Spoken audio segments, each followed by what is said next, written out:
Hello, welcome back. I just set my timer so that I can, give a strong effort to come in under an hour. This week's video, I apologize that it's late. I know I already told you that my apartment flooded. That was awesome. So coming to you live from my partially fixed apartment.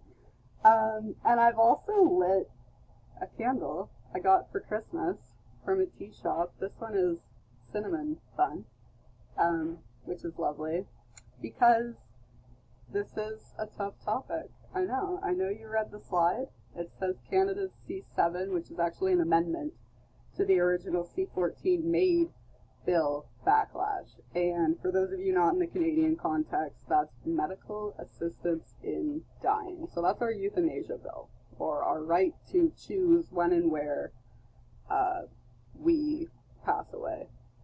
So I put, based on this topic, and that's also why I lit a little decompression candle for myself, that's a heavy topic, right? And I should have to tell you in advance, this is heavy stuff we're talking about. And you could make the argument every week we're talking about heavy stuff.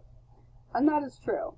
But this one is especially heavy insofar as we're talking about the literal choice to die, which I know for a lot of people is fairly incomprehensible. So we're going to try to make it a little bit comprehensible, but I've also written on the slide a big content warning for talking about C-7 this morning. And I said, please take steps to set up decompression activities for post-lecture. And what that looks like is different for everybody. If you have ways and means to self-care or do extrasensory stuff, or even just having a book that's less upsetting by your desk. It doesn't have to be yoga. It doesn't have to be stretches. We know that's ableist. That's okay. Just take breaks and pauses as you need to, because this is pre-recorded. I can't tell how long you're taking to do this video, so please take advantage of that. I also overload the slides with the expectation you're probably pausing to read them, right? So that's also a thing.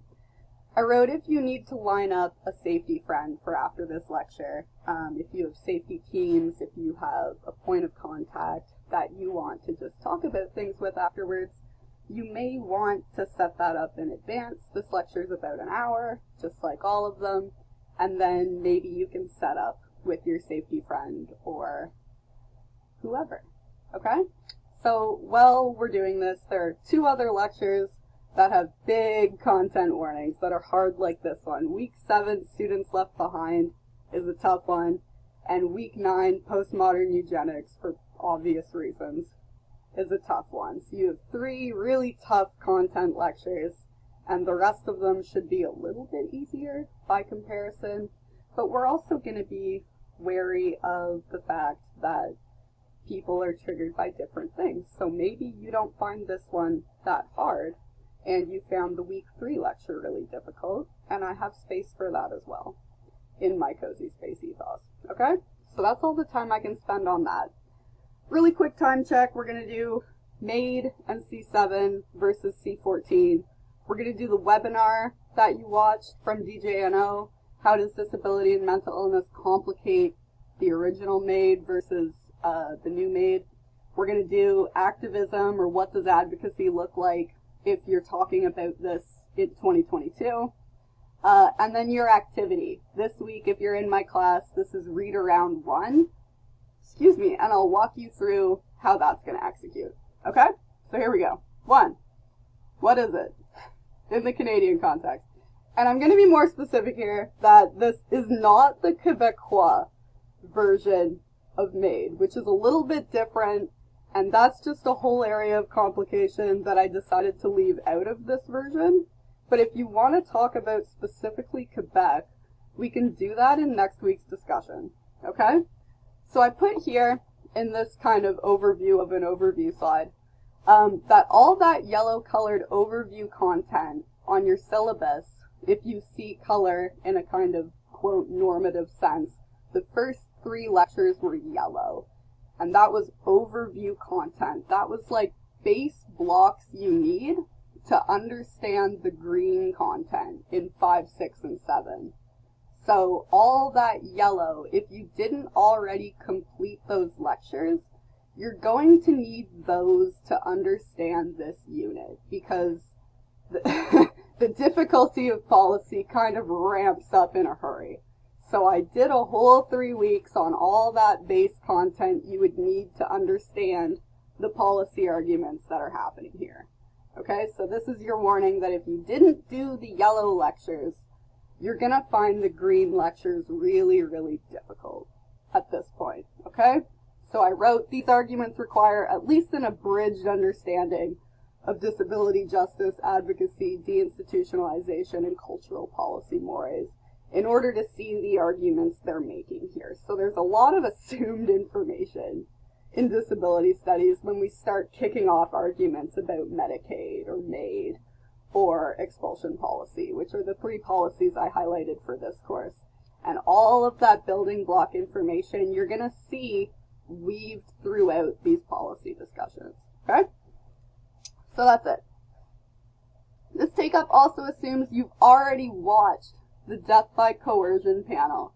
If you haven't watched that panel that's on the syllabus, please pause here and do that first. And I'm aware that this panel, if you're new to this arena, is difficult to follow, both affectively and academically. And we tried to set up a bunch of overview content to give you more of a context, but when you're watching the Death by Coercion panel, you might want your lecture notes handy, because they're flash referencing a lot of stuff that you could kind of blink and miss.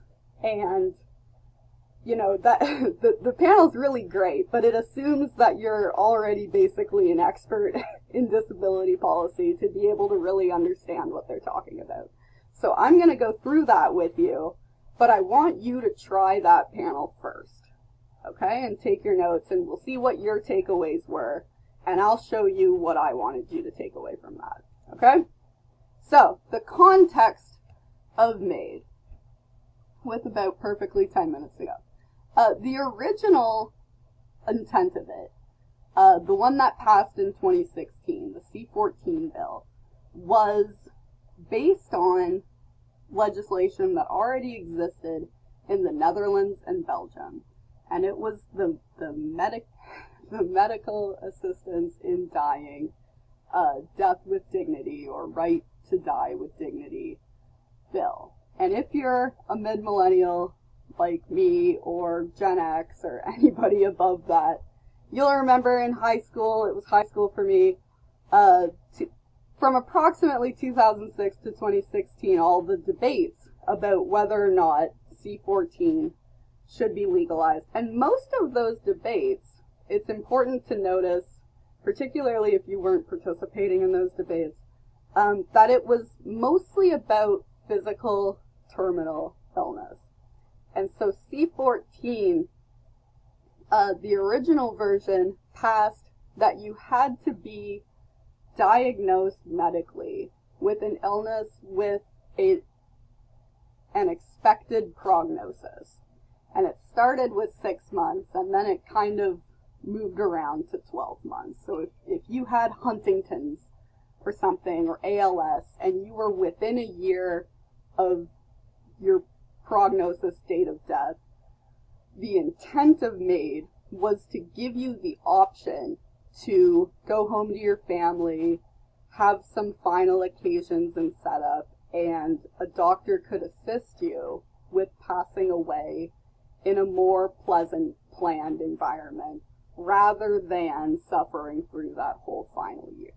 That was what MAiD was when we were debating it in, the mid-20 aughts and up to about 2016. So that version passed in 2016. So I wrote on the slide here, Canadians in terminal illness situations with no hope of recovery could be given the option to choose the time, date, and location of their death, particularly with unbearably painful terminal illnesses. So they were targeting things like Huntington's and ALS, where the last few months of your life are just miserable and being alive for the sake of being alive and because we're not allowed to kill you.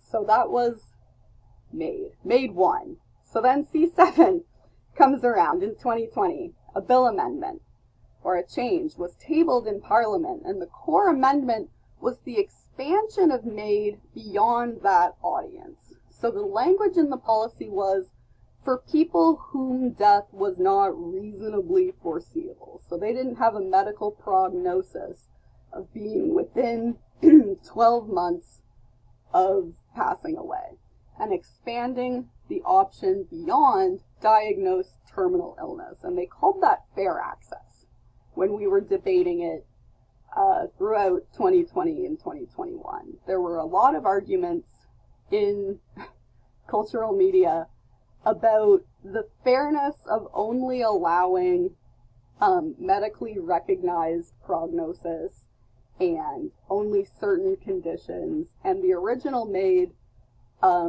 had a total exclusion on anything that didn't involve a proven prognosis. So stuff like mental illness, stuff like comorbid diseases where you couldn't accurately project the prognosis, those were all left out of MAiD. And some people were arguing that's kind of bullshit, that some people get access and other people don't, even though I'm suffering just as much as this more recognized suffering. And there's an argument for that, but I'm going to complicate it for you. So C-7 comes around in 2020 that builds in these new exclusions and removes safeguards and stuff. There's an exclusion in C-7 if your sole underlying condition, or the only thing that is big scare quotes wrong with you, is mental illness, particularly severe mental illness. You cannot, in Canada, currently choose MAiD or sign the final consent waiver, which is new to C-7, if you only have mental illness right now. But, and it's a big but, that's included in C-7 as what's called a sunset clause.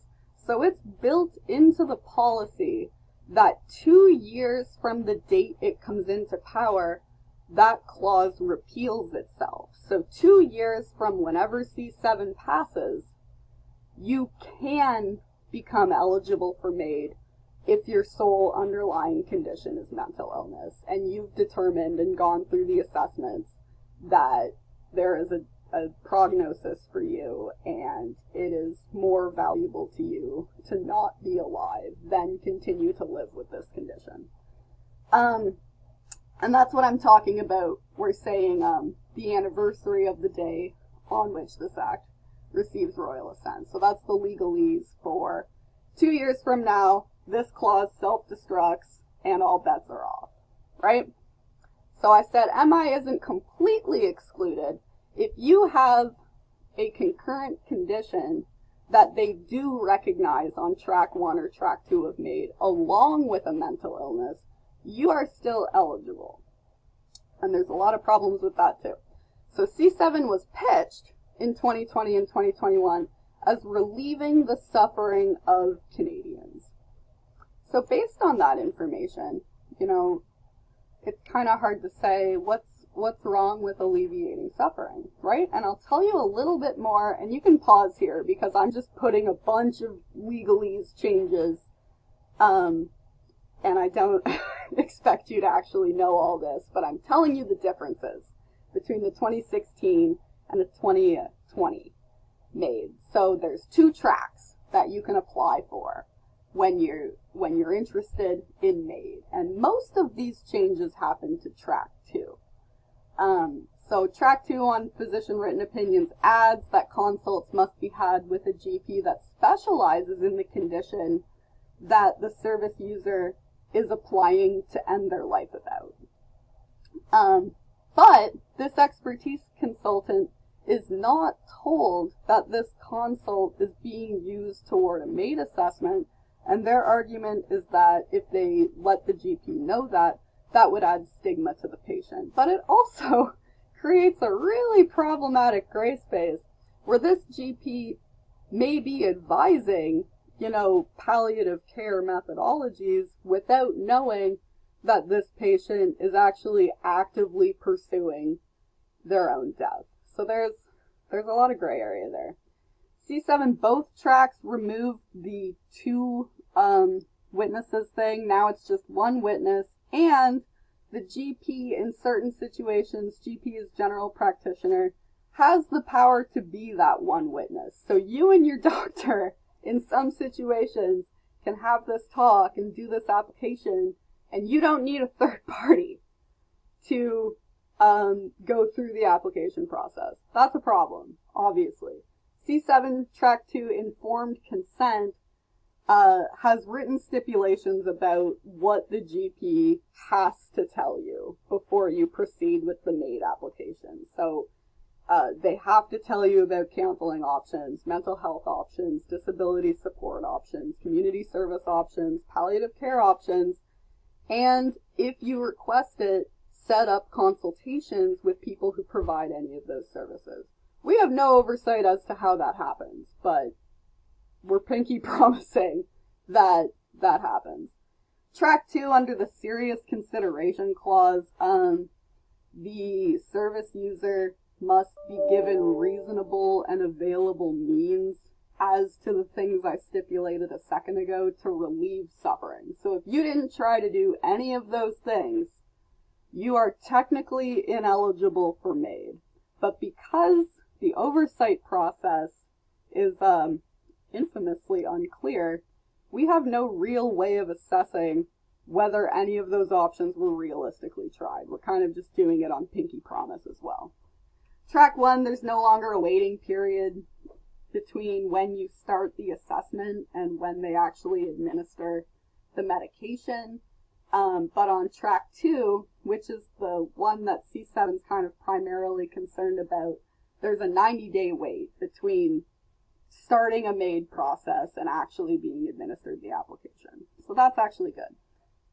Both tracks now include advanced consent and express consent, and I chose not to really do this part in the video because I only have an hour. But the express consent was this big debate around whether or not you can essentially leave a note saying, when I lose capacity to decide things for myself, I'd like to execute MAiD. And that's a whole other issue that I'm not going to do in this video, but that clause now exists in C-7, right? So then there were changes made to reporting. There was the sunset clause around mental illness, and they rewrote in for C-7 that the palliative care evaluation had to happen because when this passed in 2016, they said within 1 year we have to do a big assessment, big review of the state of palliative care, and it never happened. It's 2022. This actually has still not happened. It just has never come to fruition. But it's now in 2 different bills that had to come to fruition for this to be responsible. So that's a whole issue just in itself, that we have what's probably a terrible palliative care system. The long-term care homes are a famous example of that in Canadian media. That was awful in coronavirus, and we just didn't review it for C-14 or C-7. So really quick, this is the graphic that the Canadian government was pushing. This is part of it. This is what I could fit on the slide. The gray side, and the graphic just depicts a bunch of boxes with eligibility conditions, and on the left-hand side, there's Track 1, the gray boxes of how to proceed through MAiD application, and Track 2, which is denoted in turquoise, if you see colored normatively, were some of the proposed changes to Track 2 to make more people eligible for death with dignity.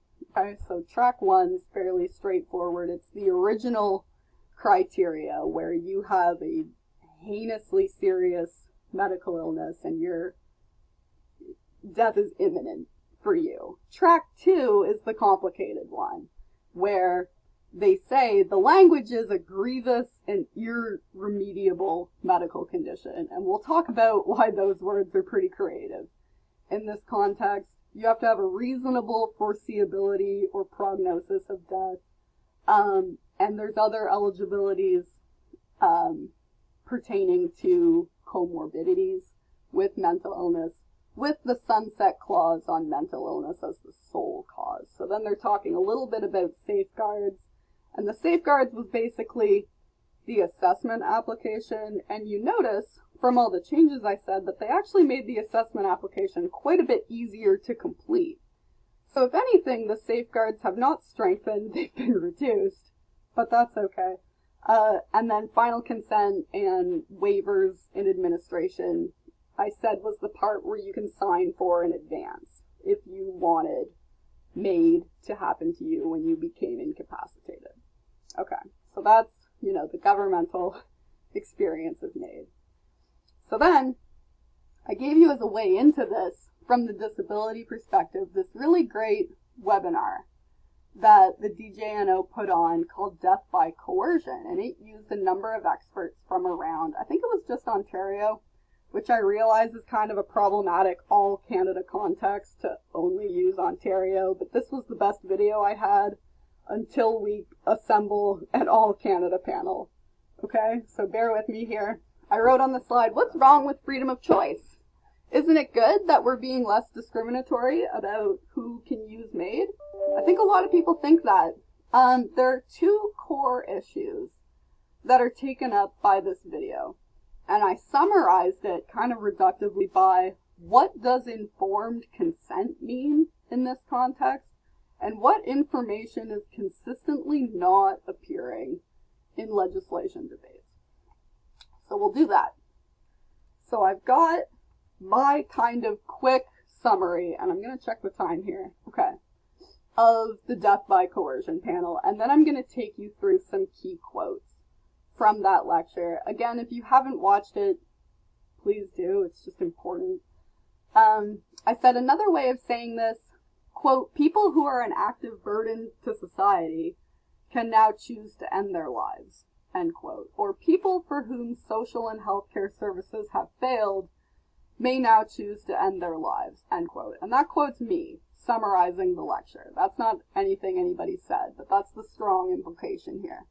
And some people see that making this choice available is being done in place of fixing what we were talking about last week with the medico-industrial complex, right? So there's a strong relationship between the quality of care received by some populations and capitalism and MAiD, okay? And I'll take you through that.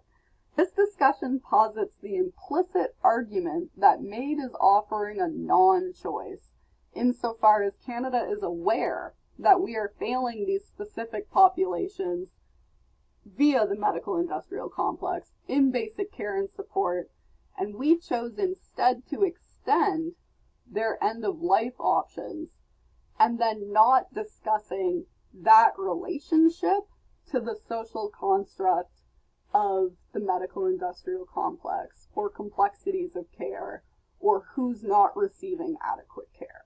So we separated those two issues out and said, we're doing a dignified and compassionate thing by offering end-of-life options, but we're also not discussing some of the social conditions that makes MAiD look really tempting for people who are not close to death, right? So I said here, the C-14 version of MAiD, many applicants of them were on long-term disability, or they had long-term serious mental illness, and they could no longer afford to purchase medications, to pay for their own counseling, to extend their care. They were getting denied hospital services. You remember the lecture I did last week about all the people who are denied tertiary care in hospital settings. And all of those people were offered MAiD. And the problem with offering MAiD instead of offering equitable healthcare services is that you're going back to what I said about people who are an active burden to society can now choose to end their lives, instead of fixing the societal issue of not everyone who walks into a hospital receives the same standard of care, which is not their fault, but they're kind of making it a your fault problem in this solution, right? So the last bullet point says, if we back these populations up against a wall of poverty and non-treatment and non-availability of care support, so things like access to counseling, access to hospitals, affordability of medications, access or affordability of palliative care services, if you back them up against all those circumstances and then you offer them a way out, and the words they use are way out, are we providing circumstances for informed consent, or are we creating a war of attrition? So who's going to give up first?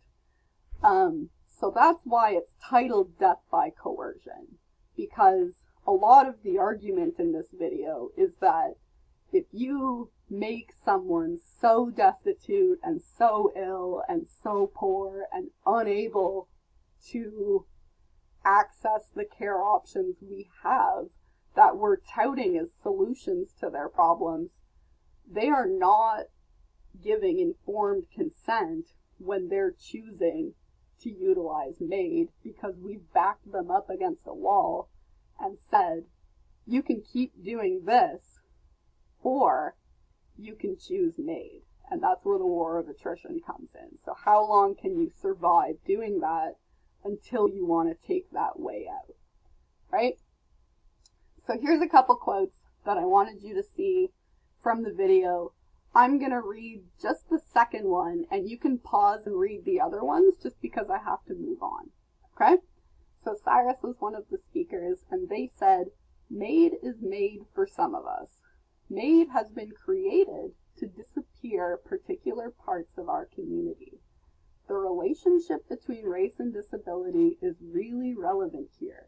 It means that Black and Indigenous and BIPOC folks are going to be encouraged at a disproportionate rate to take MAiD as an option because they are already disproportionately housed, getting worse medical care, often underemployed, all those social conditions I was talking about before. That's all relevant here in creating someone's circumstances for which they decide the end of their life is better than continuing it.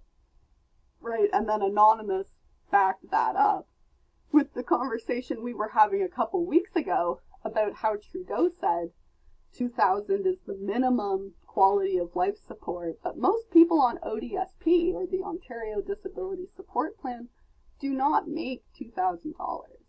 So that's a commentary on their quality of life relative to abled or normal or, middle class individuals. So then Anonymous was talking about the math being clear, quote, that the availability of MAiD was better than their availability to improve their quality of life. That's a huge, huge, huge problem, right? So I can keep going. Trudeau, not the Prime Minister, he's a policy analyst. He was a really important speaker in this conversation. And he was speaking in translation, so it's often kind of hard to understand what he's saying. He's still understandable. You just have to concentrate a little harder to hear what he's trying to say, but what he does say is critically important from a policy perspective. So I'm going to give you some key quotes from Trudeau. This is really important. Quote, "My fear is that C-7 will be used by people who are not close to dead, not terminally ill, no specific diagnosis, who suffer from a variety of ailments that overlap with disabilities, but not people who are in the process of dying." And you'll remember that's what C-14 was intended for. We've seen the gradual development of people suffering from mental illness who are asking for MAiD when they're suffering from depression, schizophrenia, OCD, personality disorders, autism. These people are applying for MAiD with their primary, they call it an illness in this context, but I don't know if I agree with that, being schizophrenic or autistic. And they've decided, based on the social conditions with which they have to live with that disability, that MAiD is more attractive to them than continuing to receive supports and care for that diagnosis. So as of next year, under the sunset clause, according to the applications already drawn, I would be eligible for MAiD as a schizophrenic if I decided my conditions for life were producing a prognosis of me either completing suicide or me dying of homelessness or dying of lack of support, lack of food, lack of shelter, lack of income. All of those ostensibly social problems are being solved in a very individualized way by me removing myself from society, right? And when we paint it that way, this is a very different argument, right? So Trudeau says, quote, "In the pandemic context, we have people who have depression, and they say, well, I knew how to answer the questions to obtain access to MAiD, but the reason why is because I'm suffering financially, a lack of support. This is a huge circumstance in the Canadian context. People who want MAiD because they don't have the support of a life with dignity," end quote. And what he's playing on there was the original marketing of MAiD as being death with dignity. So instead of writhing and suffering, having ALS or something in the last few months of your life, you would be, dying in what they called a more dignified way by being around family, still being lucid, still being conscious, and getting to say goodbye. And people are now using MAiD because the conditions for which they're living, they find absolutely unlivable. So they've decided that taking that way out is a compassionate care choice because they no longer have to suffer in that way. And that's terrible. So then Emile, who was the social worker in this context, says something really important in response to Trudeau. And some of it plays on the immigration context, which we're not doing till week 8, but we will get there. So some of this commentary is about that. Emile says, people have decided to pretend as though the reasons for these regulations do not rise out of a context of racism, ableism, and eugenics, that tie ideas of worth as a person to heredity and ableism and racism. They, meaning legislature, continue to pretend as though euthanasia and sterilization are not the real historical context with which health systems participated in the intentional destruction of people with disabilities. And in the destruction of them, in hereditary, he's using this derogatively, defectiveness and genetic inferiority, as was articulated by healthcare leaders like Charles Clark. And what he's saying here is, in the legislature debates about C-14 and C-7, there is a continual refusal to acknowledge the social model circumstances for which policies like this live in. So we're willing to acknowledge it as a compassionate bill for certain people, usually with physical incurable illness. But it can also be used to solve social problems. And what all the people on the panel are saying is MAiD becomes a really effective way of eliminating problems in our society. And by turning this way and kind of ignoring that context, we are choosing to let them die, right? So Emile and Trudeau have a couple more comments on this. The first one's important, so I'll read that one to you. Emile says, quote, "So there's mistrust, right? Well, using words like compassion and dignity." This is in the debates and how they're marketing MAiD. "Why are we not acknowledging and pretending that systemic racism doesn't exist in access to services, in income, in employment, in education, in healthcare? Within a known broader context, decades of poor treatment occurs. So if we know this, why are we trying to loosen safeguards in a law that's already scaffolded by these very real racist contexts, whereby social suffering and racism can and has and likely will then be evaded in these assessments and applications for MAiD? We can't trust it. You haven't proven to anyone that we can. And Trudeau says in response to that, and I'm skipping over him saying, oh yeah, the social context matters, but I put that on the slide just to let you know that I'm acknowledging he said that. Trudeau responds with, I was an expert panelist for the Council of Canadian Academies. That's a big to-do conference. The reference to the history of eugenics in the MAiD context has been largely considered taboo. And if you're not familiar with that term, taboo basically means people might be aware of it, but it's not okay culturally to say it out loud. So that's a problem. I agree with, he's referencing a meal, but there is a pretense that all of this debate is now, that all of this is based on informed consent, people willingly opting for something without acknowledging that the kind of language we see being used in this debate is the language of suffering versus compassion.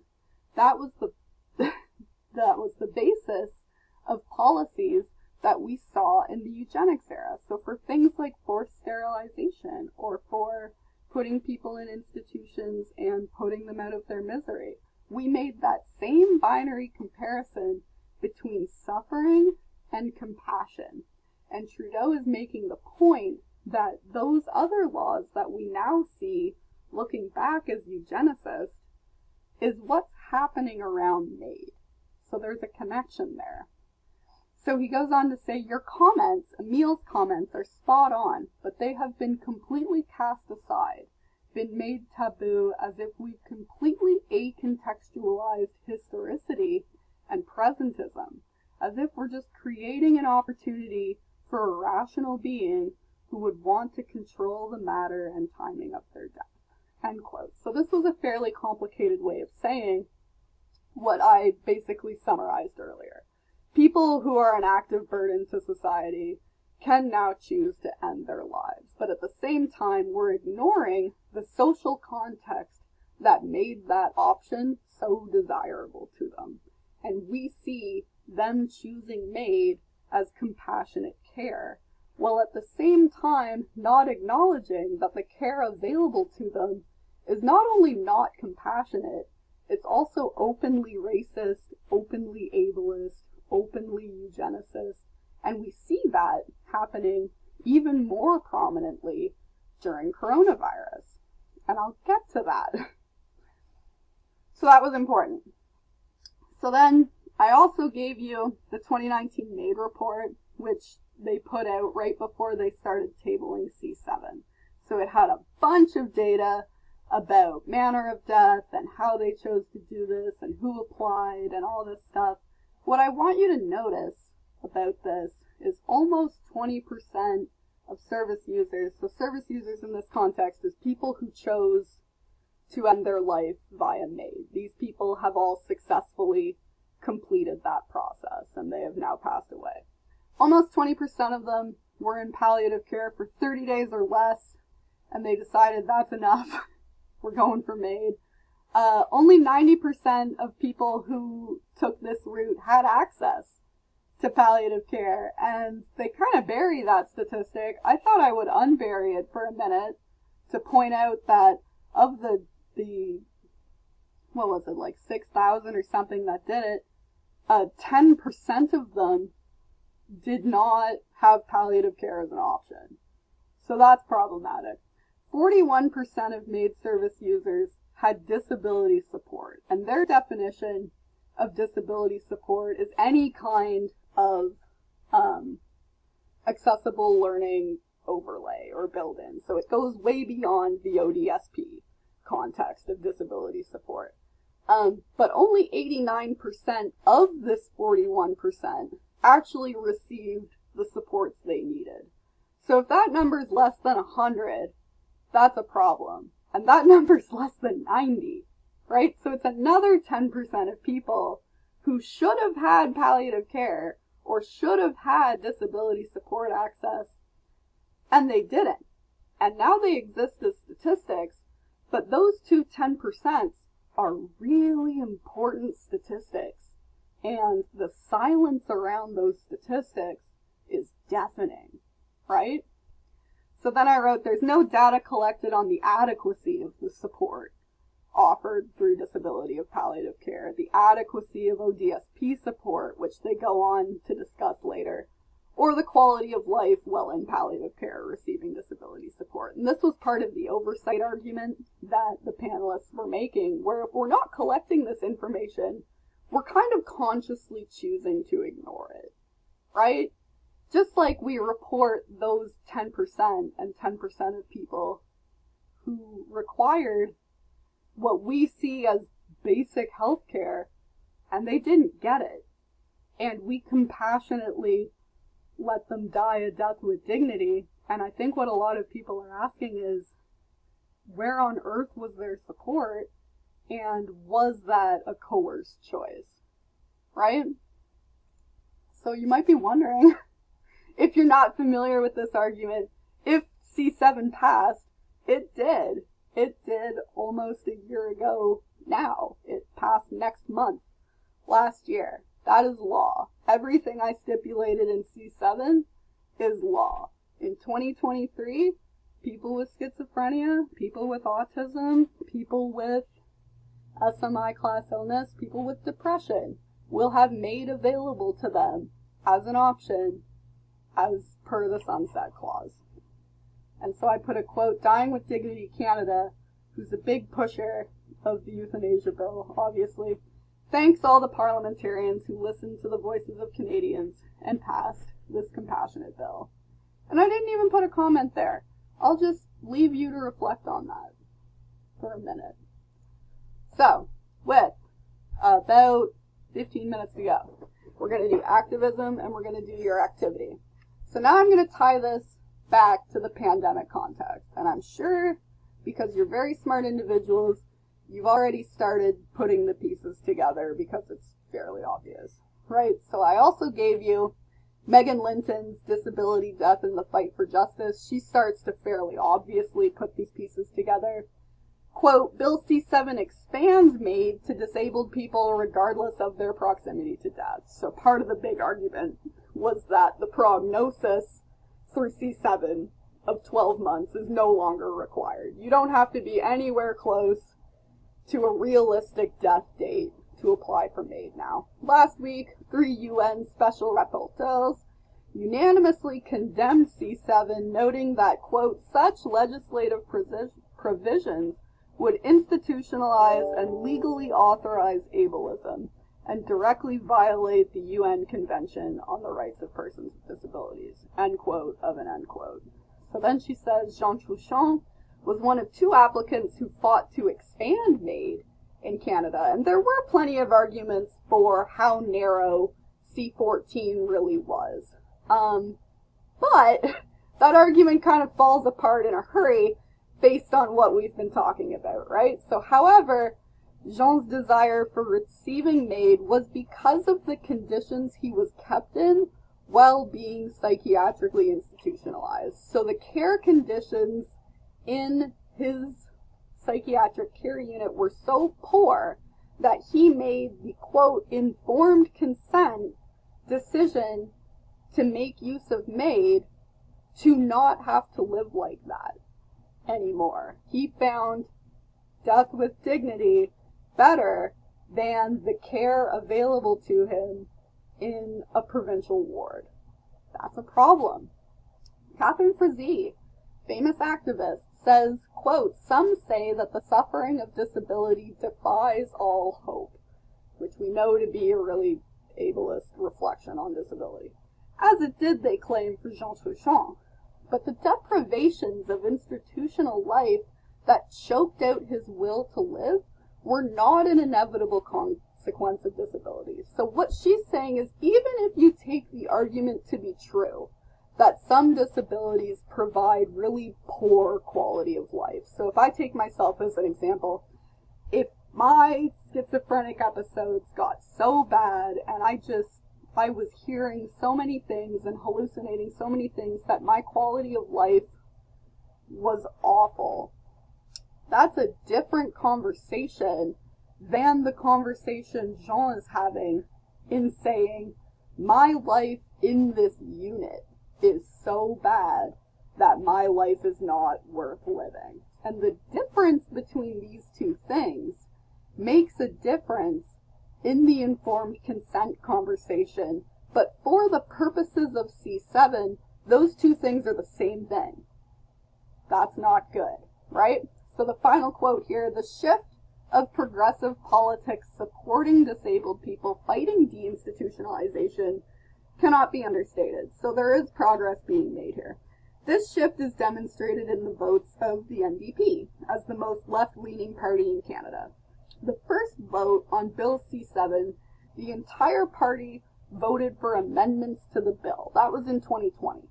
So in 2021, the final votes, they switched their vote and unanimously voted against the ratification of C-7. When the bill was ultimately made law, the change in progressive politics was a success. So what Sarah Jum is saying, because I think this was in an interview with Sarah from the DNGO, is that even though C-7 ended up passing, the fact that activism changed one party's mind about their support of the bill is evidence that the activism is working, right? And I agree with her. If you can change the NDP from voting in favor of that legislation to 1 year later being vehemently against it, that's good activism happening in the present, right? Okay. So then I want to bring in, and I didn't link you this article, but I can link you this article. Ada Hubrig, who formerly wrote as Adam Hubrig, they wrote a really recent column last week for Disability Visibility based on the commentary I was talking to you about out of the U.S., where their CDC director called comorbid deaths of coronavirus encouraging news. And we've already done that topic, so I'm not going to hedge on it. But there are a couple comments here that are relevant to this conversation. So I'm going to read a couple clips from Ada's article, okay? The cruel eugenics of comorbidity rhetoric.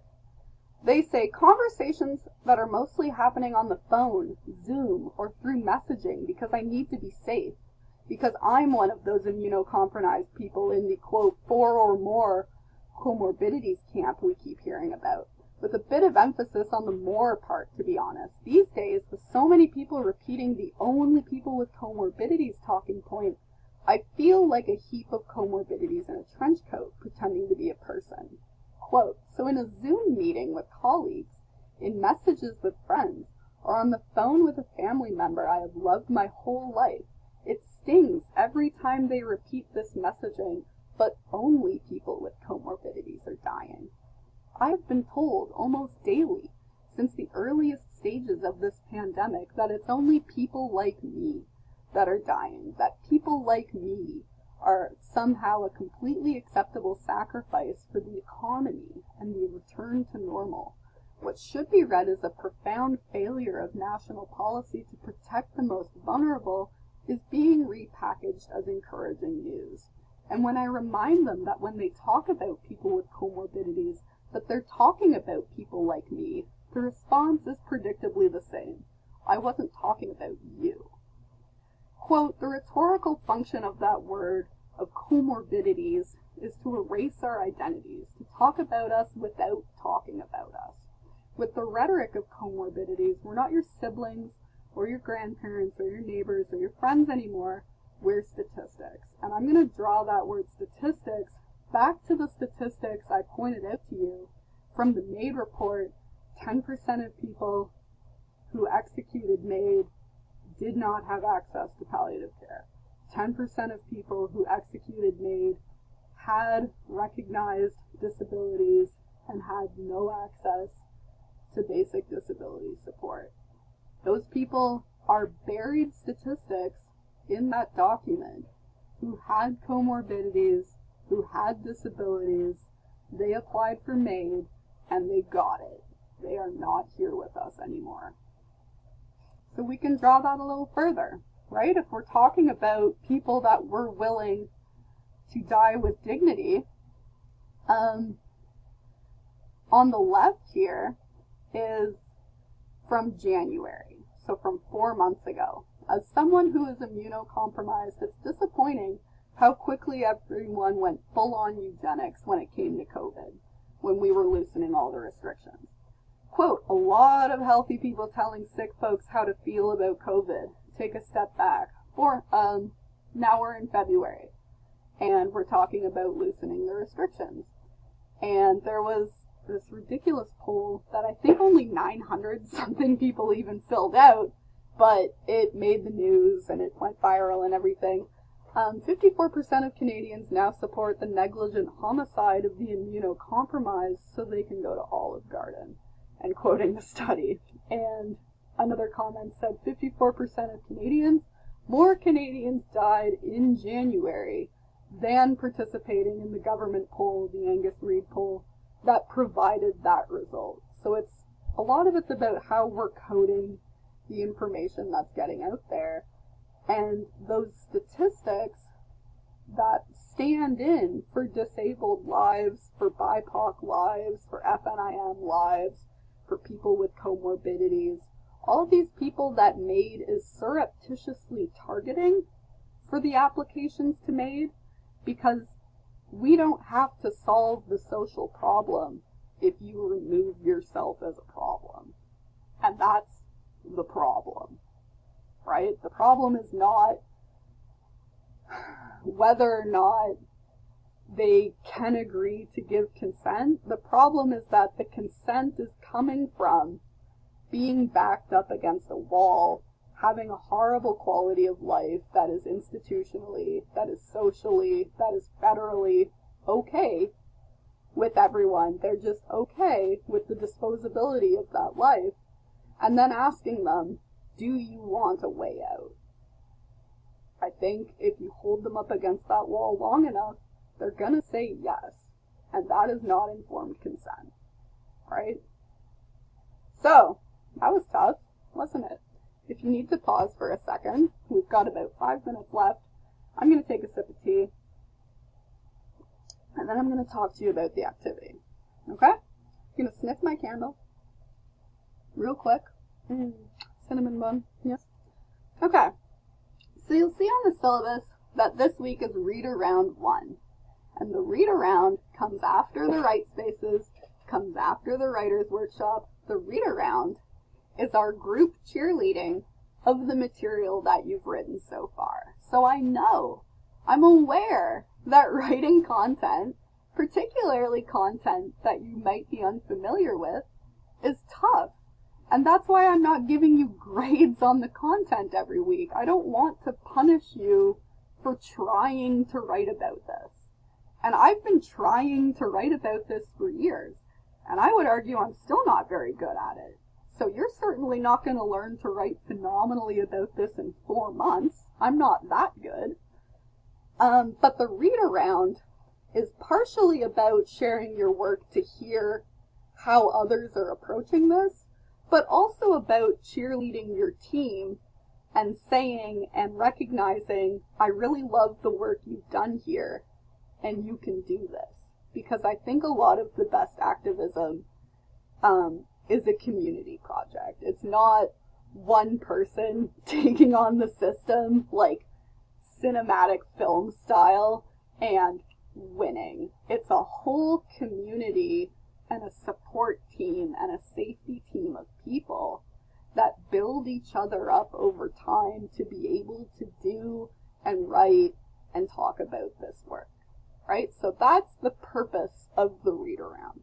And we have to do this because our class is entirely asynchronous as an asynchronous activity. So I've been thinking for a long time about how that might execute. And I've come up with this. By now, your teams have completed the Writer's Workshop. That was week 4.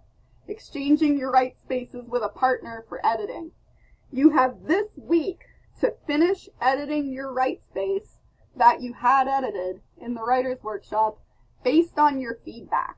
Then you'll be asynchronously sharing your impressive work with your team. So I'm not going to do the whole class context because that's really difficult to orchestrate asynchronously.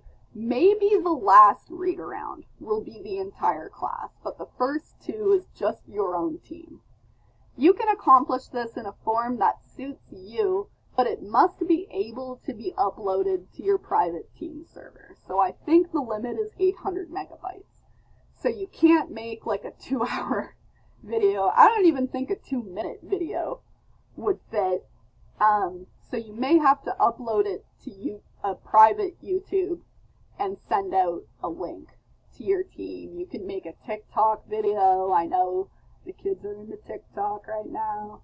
You can do a short video in any style you want. You can do a PowerPoint presentation with a voice recording. You can do a screencast-o-matic, like how I translate myself to you. I don't care. It has to be you reading your work. You do not have to appear on camera, but I do have to actually be able to hear your story. And if you can do it in a format where people can see the story as well as hear it, so with the words on the slide or on the video or etc., that's more accessible to most people, so go for that.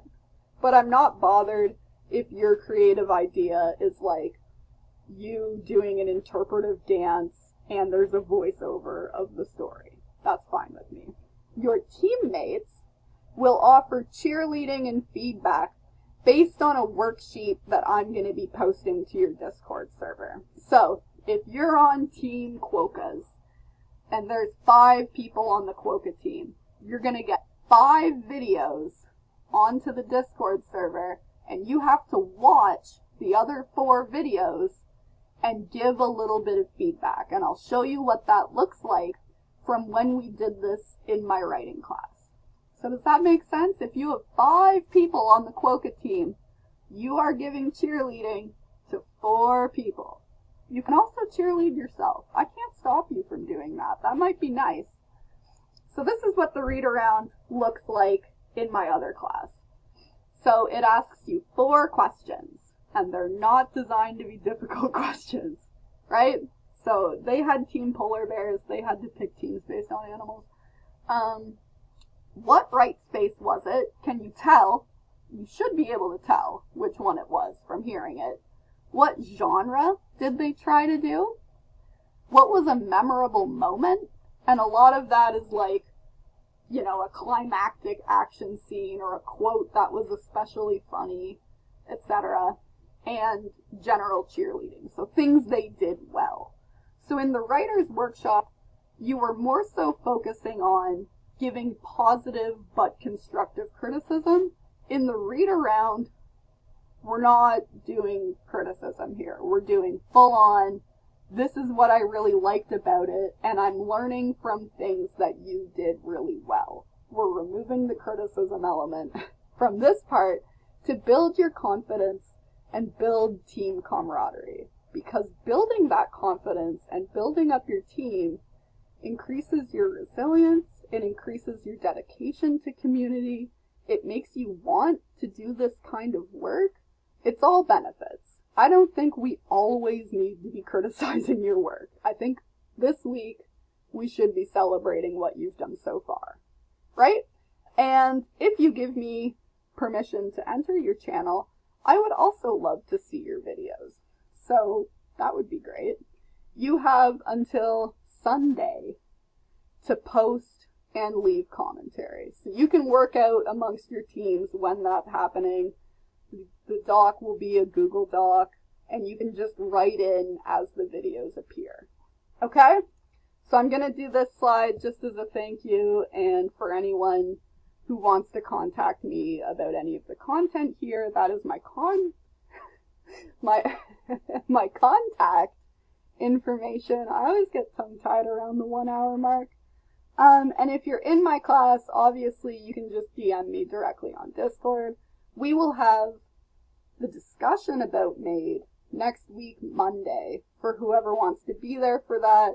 And I am just gently pushing in another decompression reminder. So me and my cinnamon bun candle are gonna hang out for a bit just to sit with that information. I've got my tea. I have safety friends that I can contact if I need them. I hope you have some kind of multisensory way of decompressing after this seminar, okay? And if you don't, you can message me and I can give you some ideas because I want you to be safe, okay? Thanks for coming.